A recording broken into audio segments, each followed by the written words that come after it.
morning everyone, and welcome to this week's wonderful Wednesday video. I'm so glad that you have joined me.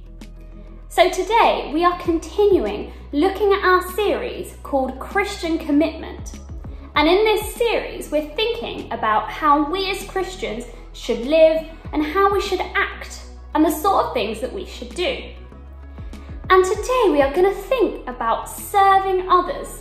So we're going to think about loving others and helping others and doing things for them. Now, do any of you own a pair of flip-flops? Here are my flip-flops that I wore to work today because it's really hot outside today.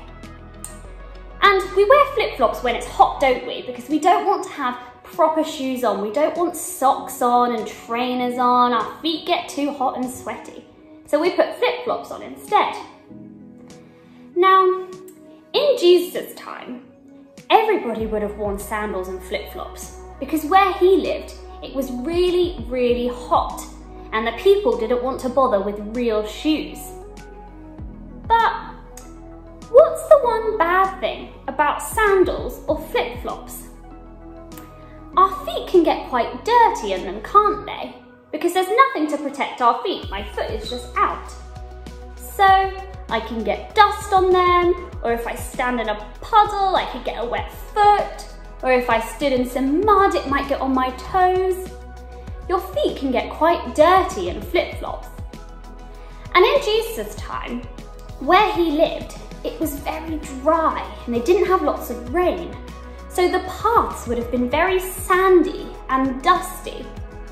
And so people's feet would have got really dirty in their sandals or flip-flops. Their feet would have been gross and smelly. They would have had mud and dust on them. And so what happened was when people went to someone's house, someone there would wash their feet for them. So when they got to the house, they'd take off their sandals or they'd take off their flip-flops, and a servant would come along and wash their feet. Now, I don't know about you, but I don't think I'd want to do that job. The people's feet would have been dirty and smelly, and I wouldn't have wanted to touch them. And that's why a servant would have usually done this job, because most people, they wouldn't want to do it. They wouldn't want to go close to the smelly, dirty feet.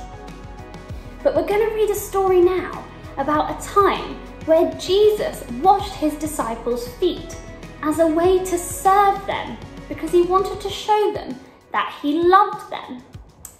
So I'm going to read this story to you now. It's from the Jesus Storybook Bible, but you can also find this story in your Bibles at home in Mark chapter 14 or in John chapters 13 to 14. So I'm going to read this now. Jesus and his friends were having the Passover meal together in an upstairs room. But Jesus' friends were arguing. What about? They were arguing about stinky feet. Stinky feet? Yes, that's right, stinky feet. Now, the thing about feet back then was that people didn't wear shoes. They only wore sandals, which might not have sounded unusual, except that the streets in those days were dirty. And I don't mean just dusty dirty, I mean really stinky dirty. With all those cows and horses everywhere, you can imagine the stuff on the street that ended up on people's feet. So anyway, someone had to wash away the dirt, but it was a dreadful job. Who on earth would ever dream of volunteering to do it? Only the lowliest servant. I'm not the servant, Peter said. Nor am I, said Matthew. Quietly, Jesus got up from the table, took off his robe, picked up a basin of water, knelt down, and started to wash his disciples' feet. You can't, Peter said. He didn't understand about Jesus being the servant king.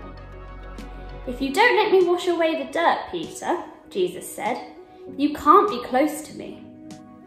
Jesus knew that what people needed most was to be clean on the inside. All the dirt on their feet was nothing compared to the sin inside of their hearts. Then wash me, Lord, Peter said, tears filling his eyes. All of me. One by one, Jesus washed everyone's feet. I am doing this because I love you, Jesus explained. Do this for each other. So in that story, Jesus washed his disciples' feet to show them that he loved them. But actually, the ultimate act of service that Jesus did for us was dying on the cross. And because Jesus did that, and because we follow him and love him, there's so much love in our hearts that that love should overflow, and we should want to show that love to other people. Which is what Jesus said in this story. He said, do this for each other. He wants us as followers of him to serve other people.